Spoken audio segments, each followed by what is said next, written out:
You were always the anchor, Rachel, dragging me down. I need to fly."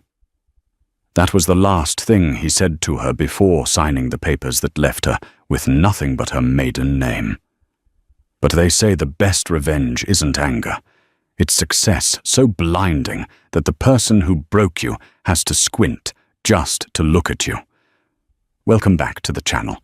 Today, we have a story about ambition, betrayal, and the kind of comeback that nightmares are made of. For the ex, that is. If you've ever been underestimated, this one is for you. Let's get into the story of Rachel Coleman and the night everything changed. The sound of the pen scratching against the heavy bond paper was the loudest noise in the room.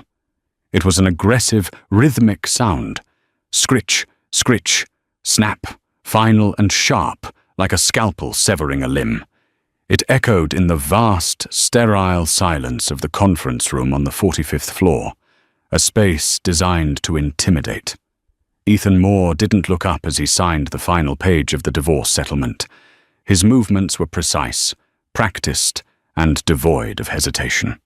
He signed his name with a flourish, the E looping large and dominant, the M jagged and assertive.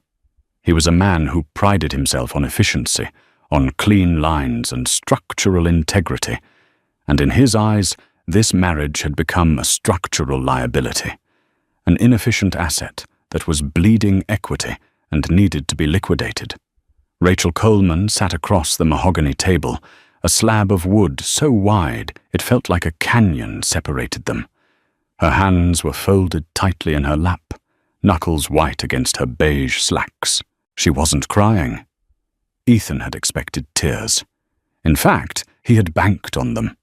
He had prepared for a scene, rehearsing a speech about conscious uncoupling and divergent trajectories in the mirror that morning while shaving.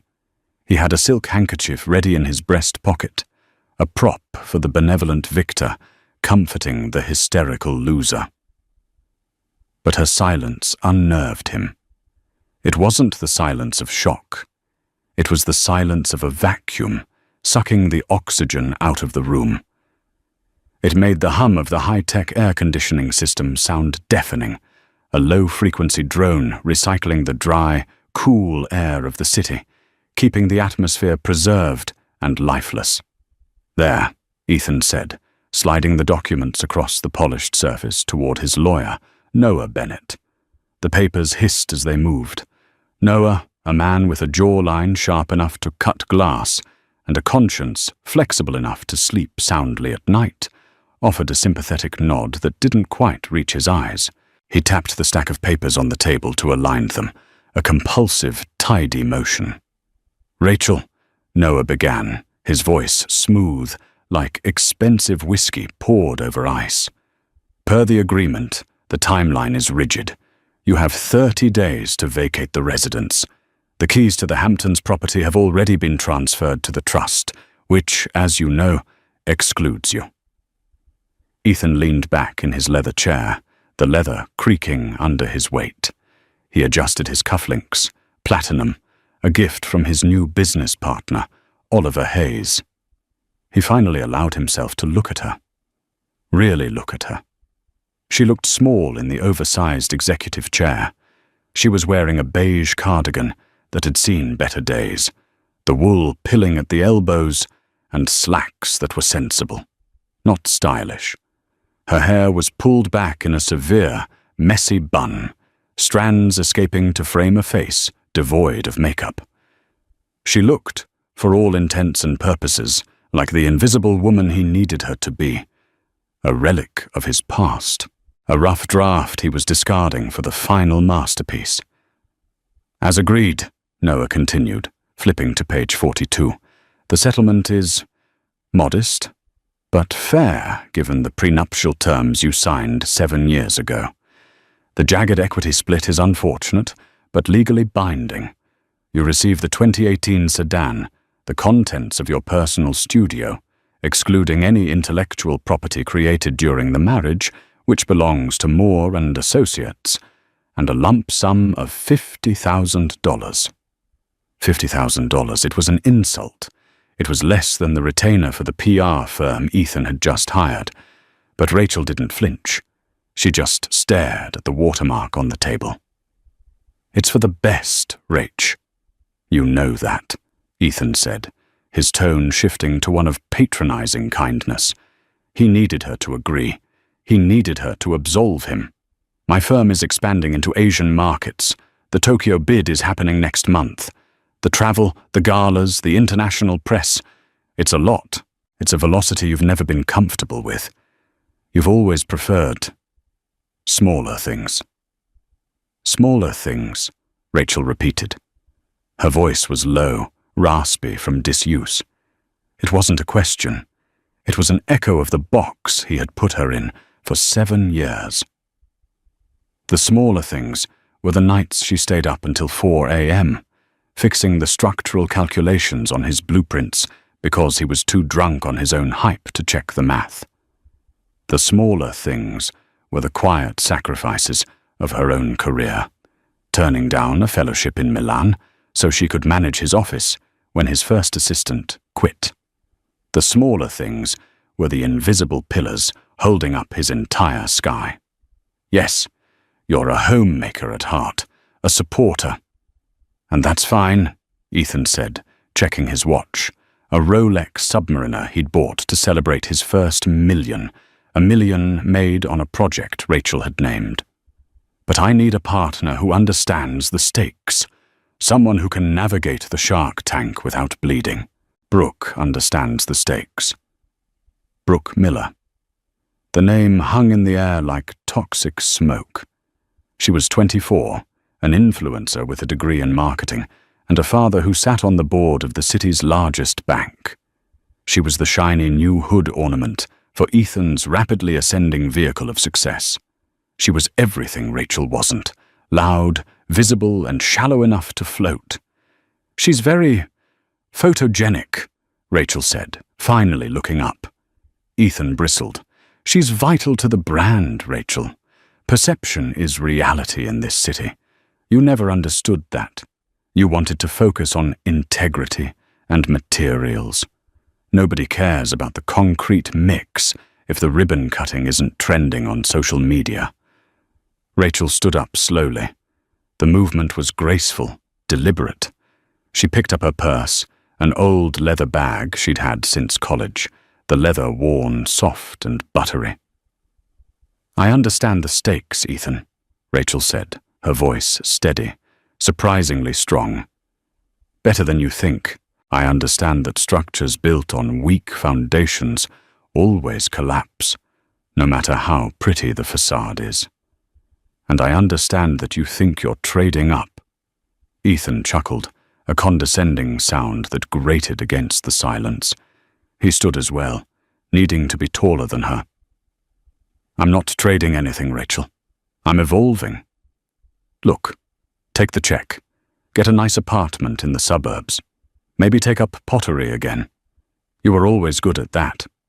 Find a nice, quiet life where the pressure doesn't crush you." He extended a hand. It was a calculated move. He expected her to shake it, to validate his narrative that this was a mutual, mature decision. He wanted closure that made him look like the good guy to Noah, to the world, and mostly to himself. Rachel looked at his hand, the hand she had held through his father's funeral, the hand she had squeezed when his first firm went under, the hand she had loved. Then she looked up at his face. His eyes were blue, cold, and utterly empty of the warmth she had once thought was love. She saw him clearly for the first time in years, not as the genius architect, but as an insecure man terrified of being outshined, a man who had cannibalized her light to feed his own shadow. She didn't take his hand. She didn't even blink. "Goodbye, Ethan. Good luck with the merger." She turned and walked to the heavy oak door. Her gait was different. The shuffle of the broken wife was gone. In its place was a stride. Ethan frowned as the door clicked shut. The silence she left behind was heavy, charged with something he couldn't identify. How did she know about the merger? He muttered to Noah, a flicker of paranoia lighting up his eyes. We haven't announced the Hayes acquisition yet. That's strictly confidential. Did you tell her? Noah shrugged, sliding the signed papers into his briefcase with a crisp snap. I didn't say a word. Maybe she reads the financial section, or maybe she just guessed. Don't worry about her, Ethan. She's history. You've got a gala to prepare for. This weekend is your coronation. Focus on the future. Ethan smoothed his tie, looking at his reflection in the darkened window. The brief flicker of unease vanished as quickly as it had come, replaced by the towering ego that had built his career. You're right. She'll fade away. People like Rachel always do. They just disappear into the background. But outside, 45 floors down, the city wind was howling, dry and fierce, tearing through the streets like a wild animal. Rachel didn't hail a cab. She walked to the subway station, her heels clicking a rhythm on the pavement, a rhythm of war. She pulled her phone from her bag, her fingers hovering over the contacts. She stopped on a name she hadn't dialed in years. Allison, she said, when the line connected, her voice losing its softness, replacing it with the steel of a construction site foreman. It's Rachel. I'm out, and I'm ready to work. The loft was drafty, smelling of turpentine, old sawdust, and the metallic tang of graphite, a stark contrast to the antiseptic luxury of the penthouse she had shared with Ethan. But to Rachel, it smelled like oxygen. It smelled like freedom. 6 months had passed since the signature in the lawyer's office. 6 months of instant noodles, sleeping on a mattress on the floor, and working 18-hour days. Rachel stood before a drafting table that spanned the length of the main industrial window. The afternoon sun, harsh and unfiltered, illuminated the dust motes dancing in the air. Pinned to the walls were not pottery sketches or watercolor landscapes, but complex architectural schematics, aggressive structural designs, and branding strategies that looked like battle plans. Ethan had forgotten, or perhaps he had never cared to know, that before Rachel was his supporter, she was a scholarship student at the top design institute in the country. She was the one who had corrected his thesis. She was the one who had solved the load-bearing issue on the Weston Bridge project, though his name was on the plaque. She had buried that part of herself to be the wife he wanted, shrinking herself to fit into his shadow. But shadows cannot exist without light, and the light was back. The structural integrity of the West Wing is compromised if you use that material, a voice said from the doorway, deep and resonant. Rachel didn't jump. She didn't gasp. She turned slowly, caping her pen, to see a man standing there. He was dressed in a charcoal suit that cost more than her entire settlement check, but he wore it with the casual indifference of someone who had nothing to prove. He had dark, intelligent eyes that missed nothing, and a stillness about him that commanded the chaotic room. The carbon fiber composite handles the load distribution, Rachel countered, her voice steady, locking eyes with him. It's not just aesthetic. It's a suspension system. It mimics the bone density of a bird's wing. It bends. It doesn't break. The man stepped into the room, stepping over a stack of books on brutalist architecture. This was Lucas Wright, the billionaire tech mogul, known for his reclusive nature and his ruthless eye for innovation. He wasn't supposed to be here. He was supposed to be in Silicon Valley, or Tokyo, or on a private island, buying governments. You're Rachel Coleman, Lucas said, finally looking at her. He didn't look at her like a woman in a dusty loft. He looked at her like she was a code he was trying to crack. And you're lost, Rachel replied, crossing her arms. The art gallery opening is 2 floors down. This is a workspace. I saw your portfolio, the one you submitted anonymously to the Vertex competition, Lucas said, ignoring her deflection. He walked to the wall, studying a rendering of a twisted steel tower. It was brilliant and angry. There's a lot of rage in these lines, Miss Coleman. It's not rage, Rachel said, moving to cover the schematics, feeling exposed. It's efficiency, removing the unnecessary to reveal the essential. Rage is messy. My work is precise. Lucas smiled, a genuine, rare expression that transformed his face. That sounds like something a person who just shed a lot of dead weight would say. He knew. Of course he knew. Men like Lucas Wright didn't walk into dusty lofts in the garment district without a dossier. What do you want, Mr. Wright? Lucas.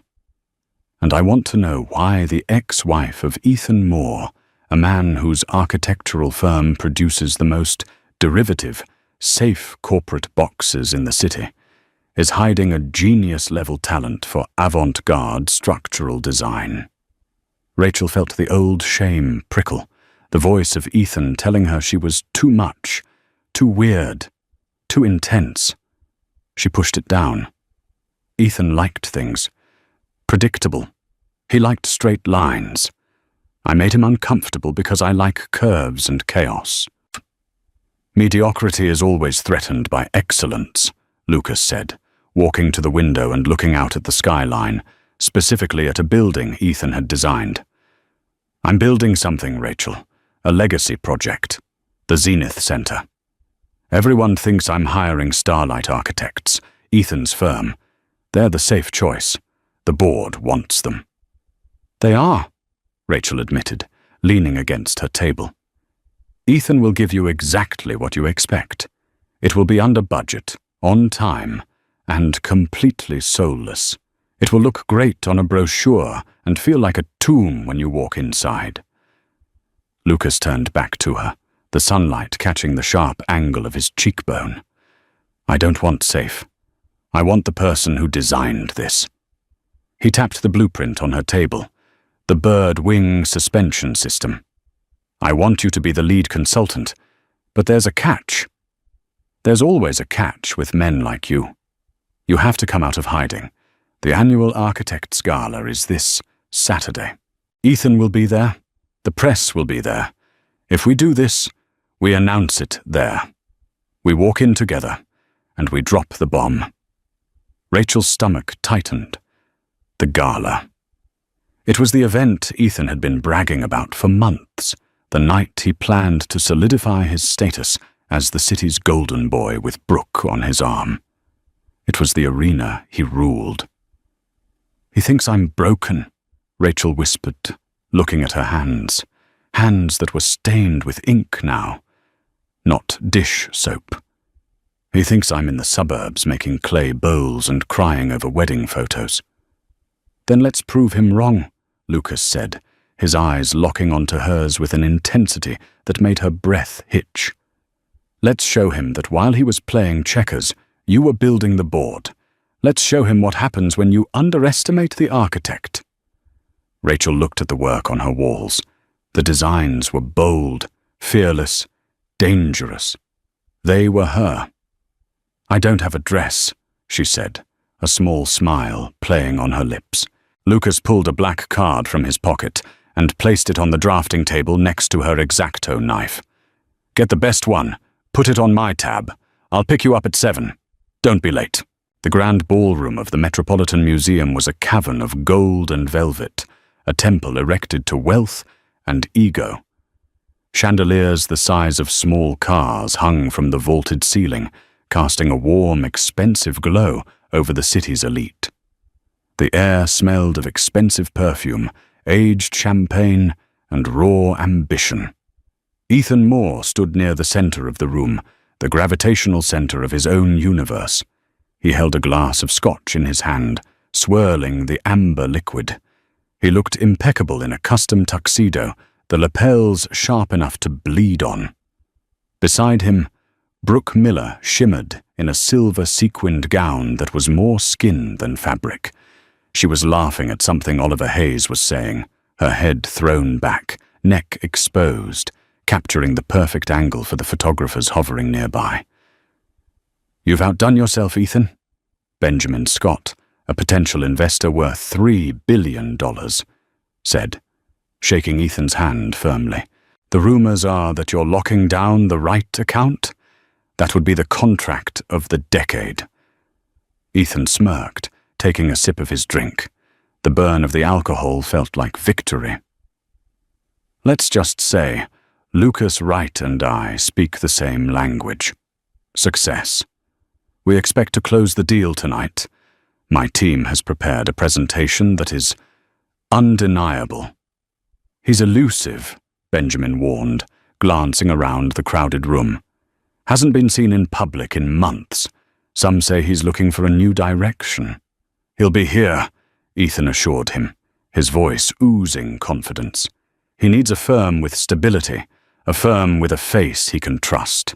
And let's be honest, Ben, who else is there? The competition is non-existent. He scanned the room, feeling like a king surveying his kingdom. He thought fleetingly of Rachel. She was probably at home in some cramped apartment, watching Netflix, maybe drinking a glass of cheap box wine. The thought gave him a twisted sense of satisfaction. He had shed the dead weight, and look how high he had soared. He was lighter without her. Suddenly, the ambient chatter in the room dropped. It wasn't a gradual hush, it was a sudden, sharp silence that started near the massive double doors at the top of the grand staircase and rippled outward like a shock wave. The jazz band faltered, a saxophone note hanging awkwardly in the air before dying out. Ethan turned, annoyed. What is going on? Did the mayor arrive? Or is it a protest? I don't think that's the mayor, Brooke whispered, her grip on his arm tightening, her nails digging into his suit jacket. Ethan, look. At the top of the stairs stood Lucas Wright. He looked formidable, a titan of industry in a black tuxedo that fit him like armor. He radiated power. But no one was looking at Lucas. They were looking at the woman on his arm. She wore a gown of deep, midnight blue velvet that seemed to absorb the light and reflect it back as starlight. It was strapless, structured like a corset, revealing toned shoulders and a posture so regal it made everyone else in the room look like they were slouching. The dress flowed down like liquid water, pooling slightly at her feet. Her hair, usually pulled back in a messy bun, cascaded in sleek, dark waves over one shoulder. Her makeup was sharp, accentuating eyes that scanned the crowd with predatory intelligence. It took Ethan a full 10 seconds to recognize her. His brain refused to process the visual data. The glass slipped from his hand. It hit the carpet with a dull thud, spilling 20-year-old scotch over his polished shoes. But he didn't notice. He couldn't feel his feet. "Rachel?" he breathed, the word strangling him. She began to descend the stairs, her hand resting lightly on Lucas's arm. She didn't look down to watch her step. She looked straight ahead. The transformation was total. The mousy, quiet wife, who apologized for taking up space, was gone.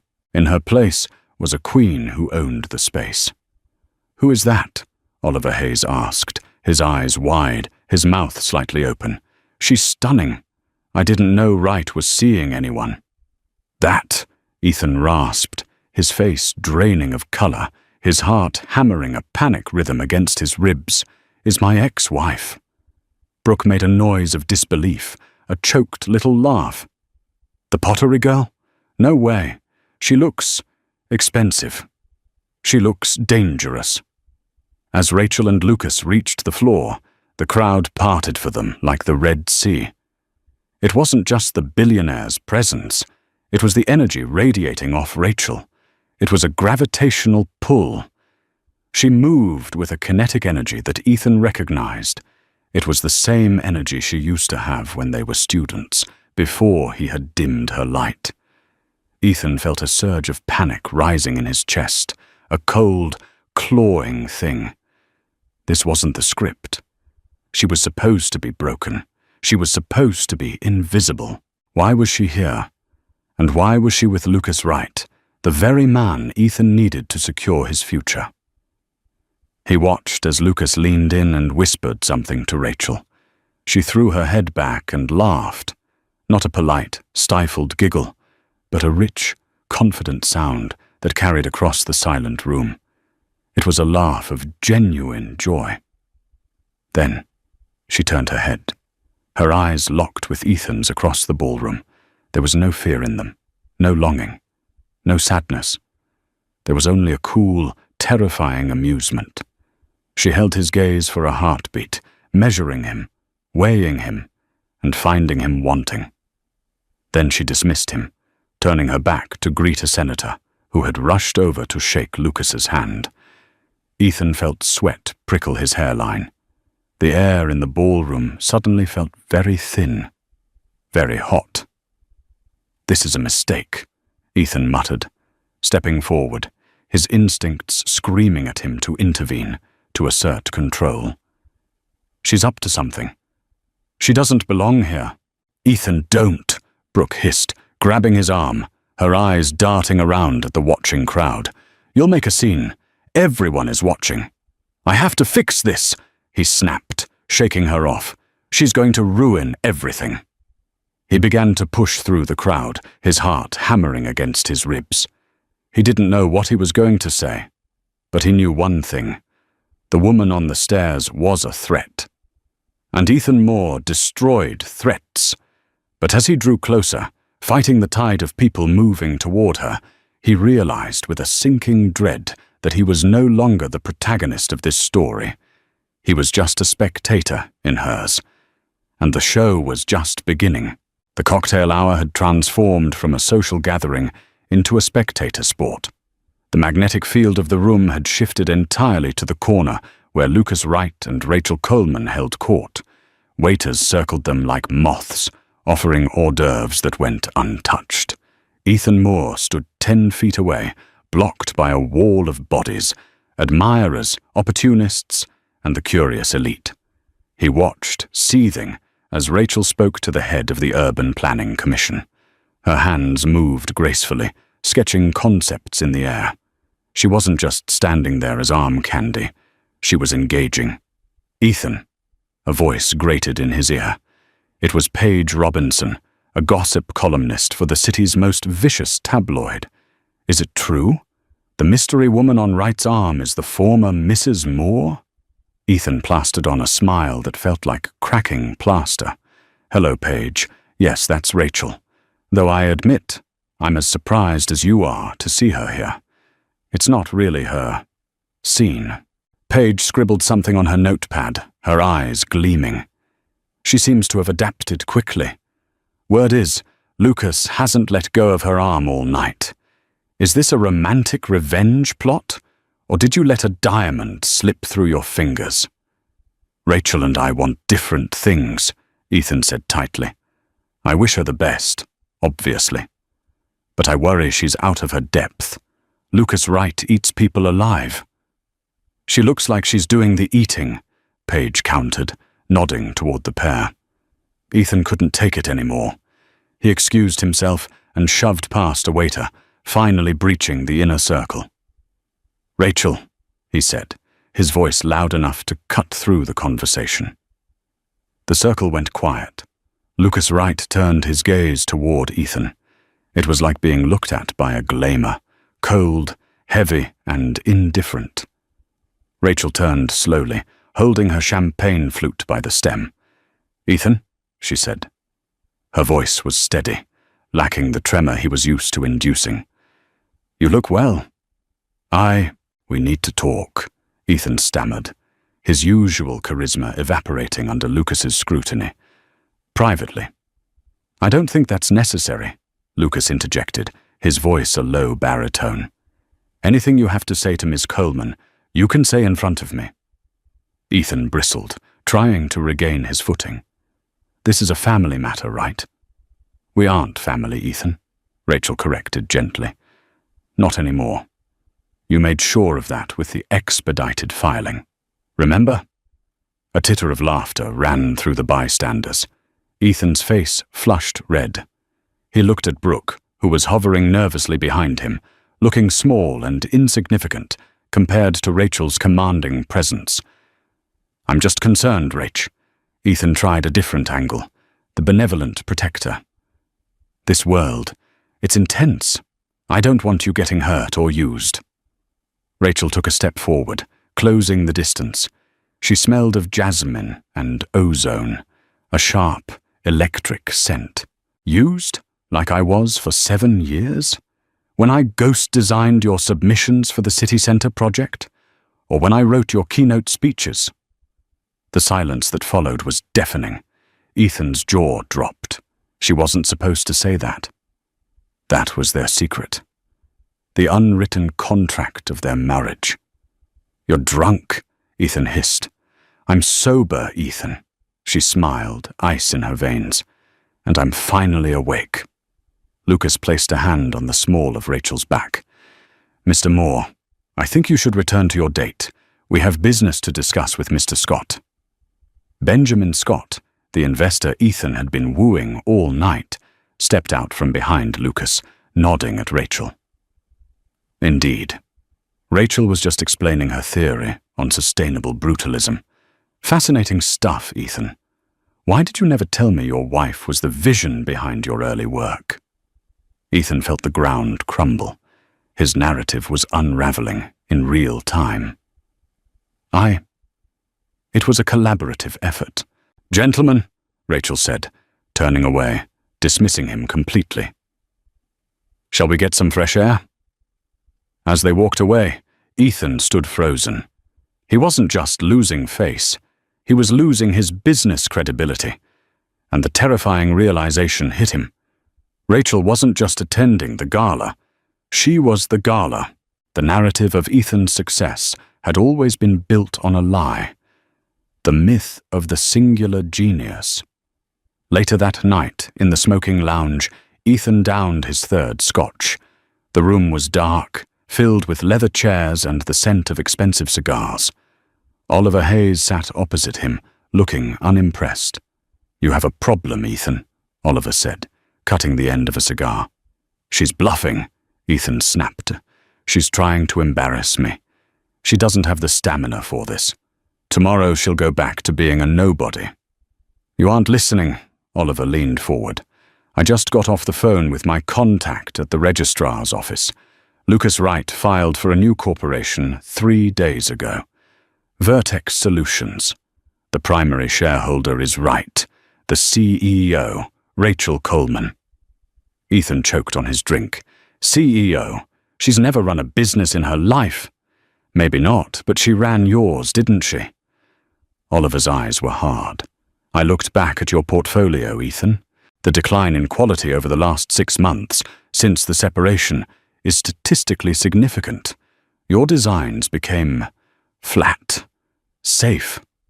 Ethan slammed his glass down. "I am the talent. She helped with the drafting."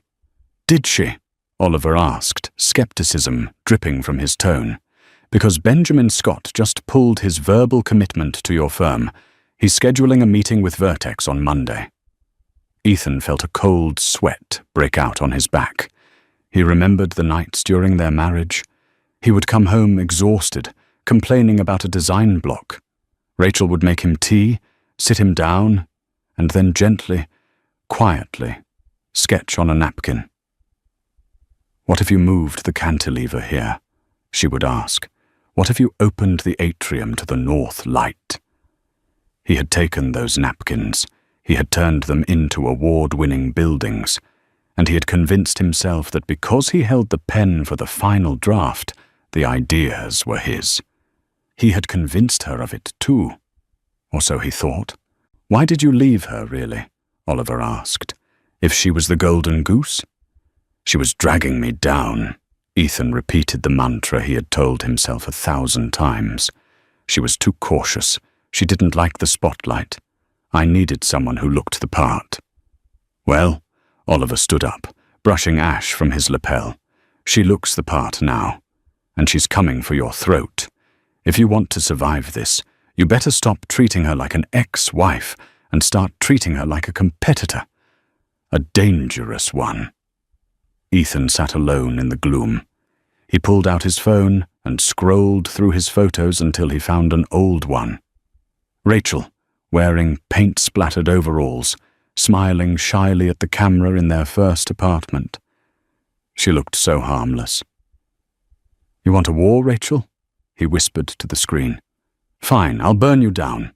Sunday morning broke with a headache and a strategy. Ethan knew he couldn't beat Rachel on the drafting table, not if she was truly the genius behind his best work. He had to beat her in the mud. He called Alison Grant. Alison was an old acquaintance, a PR fixer who specialized in reputation management, which was a polite way of saying character assassination. "I need dirt," Ethan said, skipping the pleasantries. "Rachel Coleman, anything from her past, mental instability, financial debts, family secrets. I don't care." "Ethan, darling," Alison purred over the line. "I saw the photos from the gala. She looked like a goddess. The internet is already calling her the Count of Monte Cristo in couture. Are you sure you want to poke the bear?" "She's a fraud," Ethan lied. "She's manipulating Wright. I'm trying to save him from a mistake. Just find something." By Tuesday, Alison had a file. It wasn't much, but it was enough for a man desperate to regain control. It contained records of Rachel's therapy sessions from 3 years ago, visits for anxiety and depression. It also had a twisted version of her departure from her first job, painting her as difficult to work with. Ethan leaked it. On Wednesday, the headline on a prominent industry blog read, "From housewife to head honcho. Is Rachel Coleman unstable?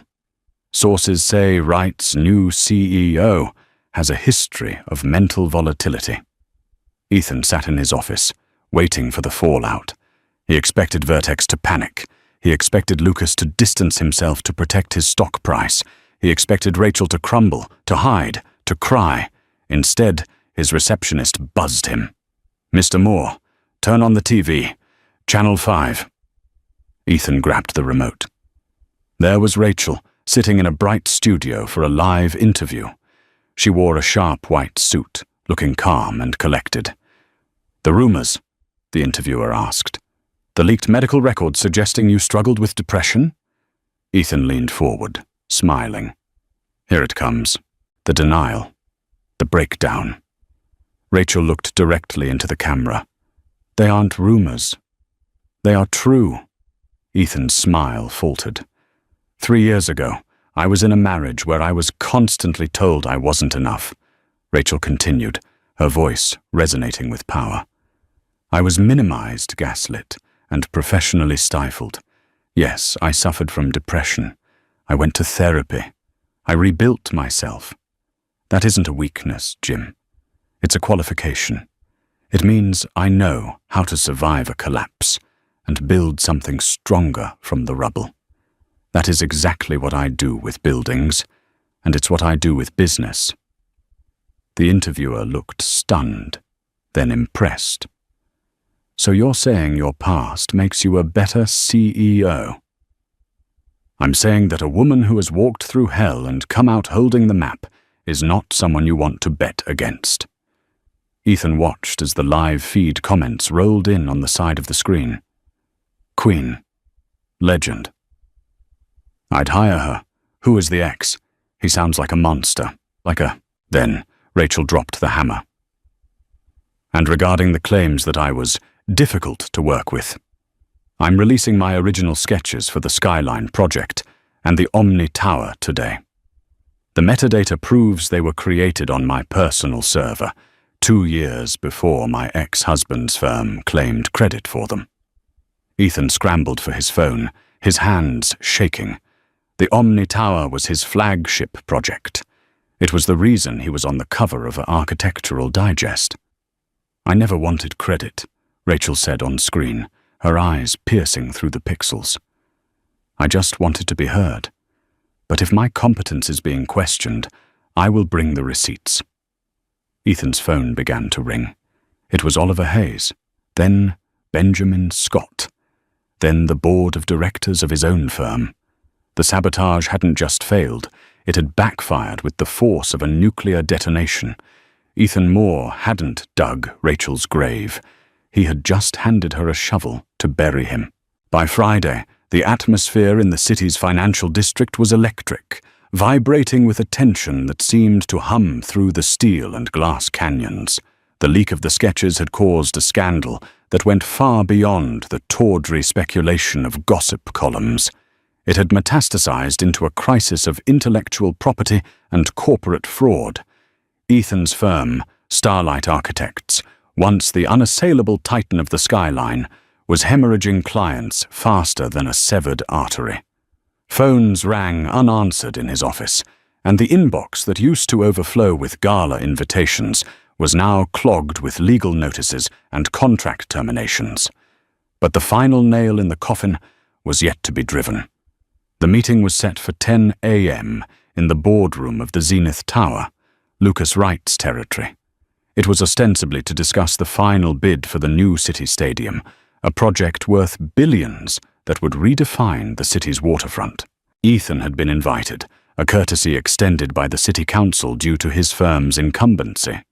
Though as he rode the silent, high-speed elevator upward, he felt less like a contender and more like a prisoner walking to the gallows.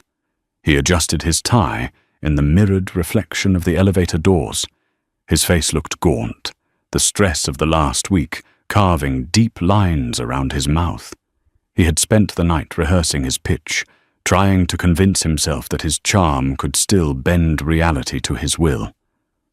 "I am Ethan Moore," he told himself. "I build monuments." But the voice in his head sounded thin, drowned out by the memory of Rachel's face on the news, calm and terrifyingly competent. The elevator doors slid open with a soft chime, revealing the reception of Vertex Solutions. It was a space that screamed future, minimalist, flooded with natural light, and buzzing with quiet, purposeful energy. He was led into the boardroom, a glass-walled sanctuary overlooking the very city he thought he owned. At the head of the table sat Lucas Wright, looking like a modern-day Caesar in a suit cut from midnight fabric. To his right sat Benjamin Scott, his face unreadable, and the 3 city commissioners who held the fate of the stadium in their hands. And at the other end, standing before a massive digital display wall, was Rachel. She wore black today, a sharp, tailored suit that seemed to absorb the light, severe yet undeniably elegant. Her hair was pulled back, revealing the sharp line of her jaw. She didn't look at Ethan as he took his seat. She didn't flinch. She was in the middle of a presentation, her laser pointer dancing across a complex 3D rendering of the waterfront. "The traditional approach," Rachel was saying, her voice clear and resonant, devoid of the hesitation that used to plague her when she spoke to him about dinner plans. She gestured to a rendering on the left side of the screen, a rendering that looked suspiciously like Ethan's submission. "Prioritizes vertical dominance and static capacity. It's an ego trip in steel, designed to look impressive from a helicopter, but oppressive from the street. It creates a heat island, blocks airflow to the residential district, and ignores the floodplain realities of the next 50 years. Ethan stiffened. She was dissecting his masterpiece with surgical precision. "But the community needs horizontal integration," Rachel continued, tapping the screen. The image shifted to a design that took the breath away. It was organic, fluid, weaving green spaces into the structure like veins in a leaf. It didn't sit on the city. It grew out of it. "We propose a stadium that breathes. We call it the lung." She swiped her hand, and the simulation animated. "Using a kinetic facade and the carbon fiber suspension system we've patented, the stadium adjusts its porosity based on wind conditions. It harvests energy. It cools the surrounding 3 blocks by 4 degrees. It is not just a venue. It is an environmental engine." The commissioners were leaning forward, their eyes wide. This wasn't just architecture. It was alchemy. "This is Vertex's proposal," Rachel said, turning to face the room. "It costs 15% less than the competitor's bid because we aren't wasting materials on vanity.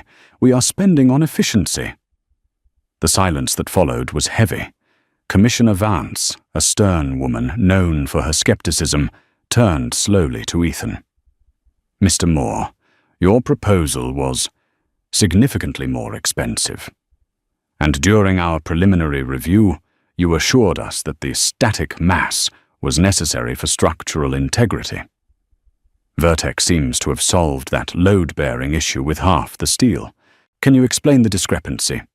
Ethan stood up, his legs feeling like lead. He smoothed his jacket, relying on muscle memory. "Commissioners, quality costs money. We use proven methods, time-tested materials. Ms. Coleman's design is strictly theoretical. It's experimental. It's risky. Do you want to gamble billions of taxpayer dollars on unproven science?" "Risk is the price of evolution," Lucas interjected calmly, not even looking up from his tablet. "I've reviewed the engineering. It's sound. In fact, it's the same engineering logic used in the Omni Tower Foundation, the very foundation that has withstood 2 hurricanes." He paused, finally looking at Ethan, which, as we now know, was designed by Ms. Coleman. The room went silent. The accusation hung in the air, validated by the silence. It wasn't just a point of order, it was a character judgment. Ethan looked at Benjamin Scott, his last hope, the man he had wined and dined for years. "Ben, we have a history. You know I deliver." Benjamin adjusted his glasses, looking uncomfortable but resolute. "We do, Ethan. And I've made a lot of money with you. But business is about the future, not the past. And frankly, looking at these 2 designs side by side, it's clear where the talent was residing in your household all along. One is a monument to the 1990s. The other is the future." Ethan felt the walls closing in. He looked at the screen, at the beautiful, breathing structure Rachel had created. He realized then that he had never really seen her. He had seen a function, a support system, a wife. He hadn't seen the visionary. And now, that visionary was burying him. Rachel stepped forward, her expression softening just a fraction, not with pity, but with a professional finality. "This isn't about the past, Ethan. I'm not here to destroy you. I'm here to build this stadium. You can withdraw your bid with dignity, citing a strategic pivot for your firm, or we can let the board vote right now and have the rejection on public record." It was a mercy kill. She was offering him a way out, a chance to save a shred of his reputation, to spin the narrative rather than be crushed by it. Ethan looked at the woman he had discarded. He saw the strength in her jaw, the fire in her eyes.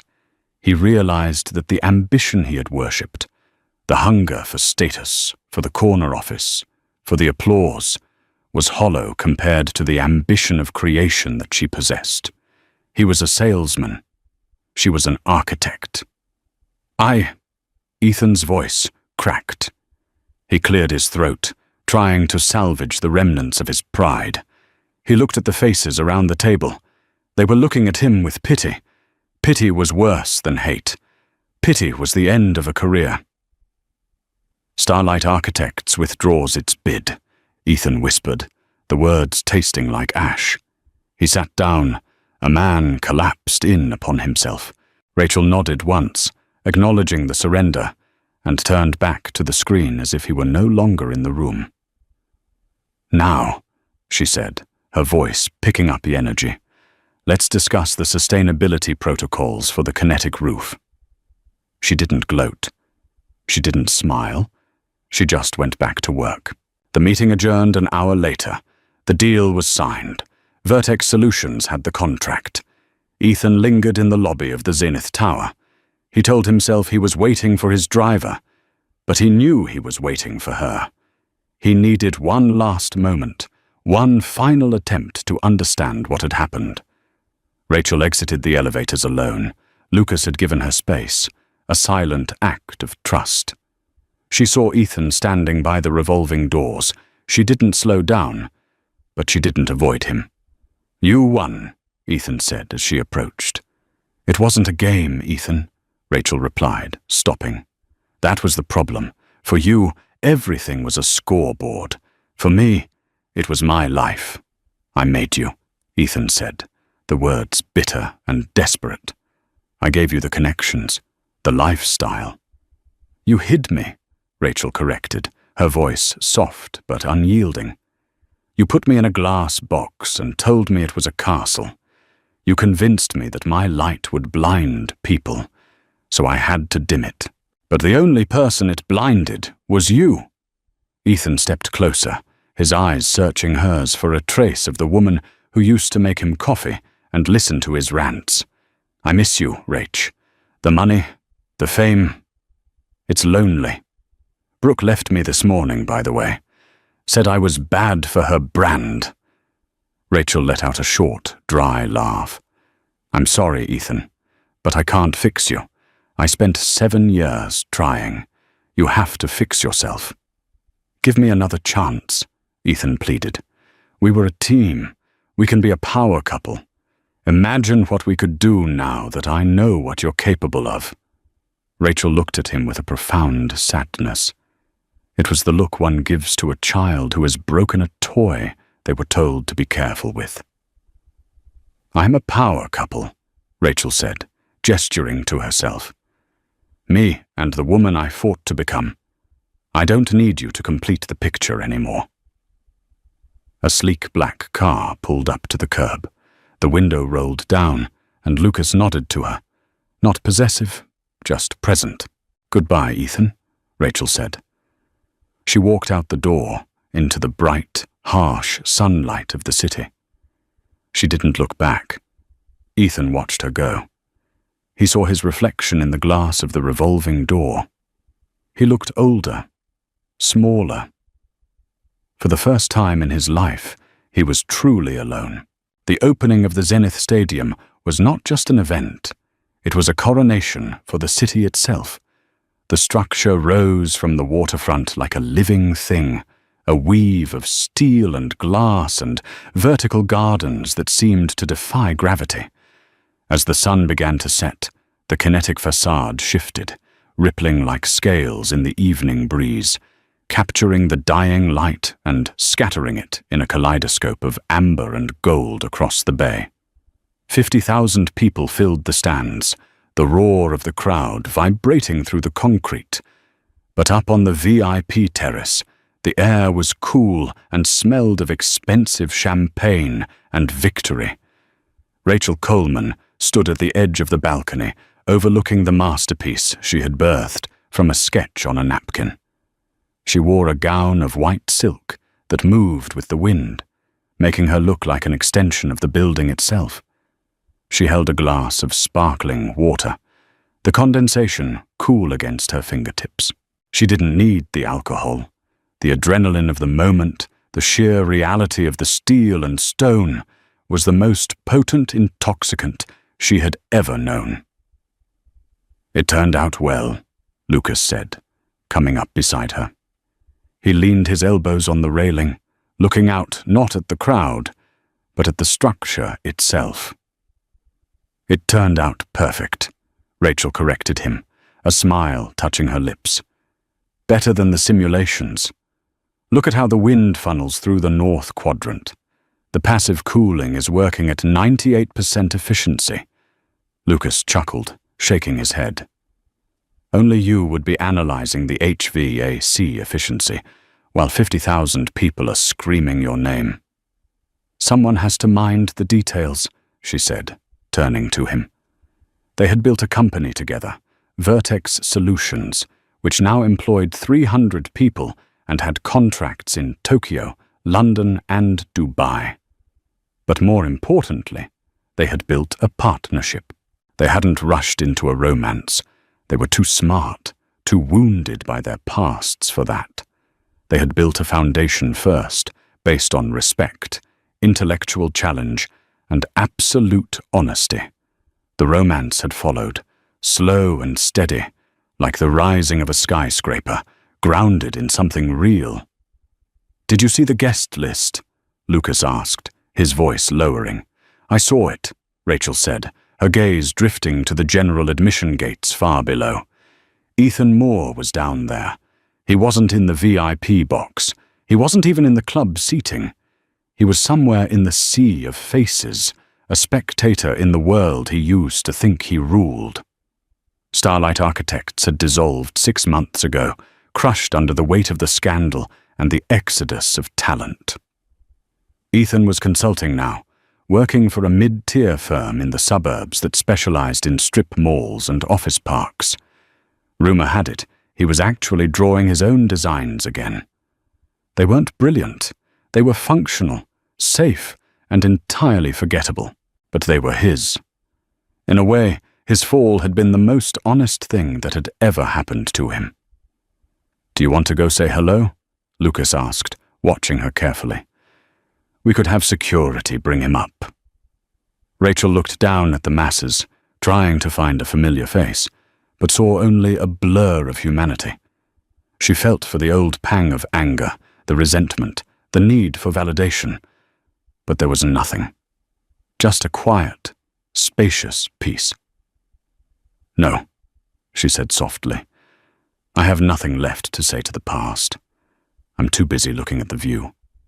She looked up at the skyline. She saw her building, her city, her future. She wasn't the woman who broke after the divorce. She wasn't even the woman who sought revenge. She was the woman who broke out. She was the architect of her own life.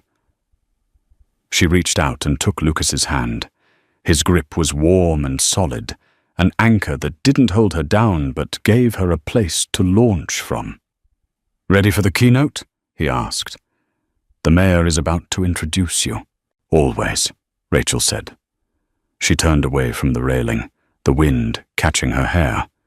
As she walked toward the stage, her heels clicking on the concrete, she felt the vibration of the crowd. It was a rhythm of victory, of resilience, and of unshakable power. The stage lights hit her, blinding and bright. For a second, she couldn't see anything. But she didn't blink. She didn't look for a shadow to hide in. She stepped into the center of the light, raised her head, and for the first time in her life, she truly shone. Rachel didn't just survive the fire, she used it to forge a steel spine. Her story reminds us that when someone tells you you're too much or not enough, they are usually projecting their own limitations onto you. Don't let anyone draft the blueprints of your life but you. If you enjoyed this story of resilience and turning the tables, please smash that like button. It really helps the channel grow. Don't forget to share this with someone who needs a reminder of their own power, and subscribe for more stories about the human spirit. Until next time, keep building your own empire.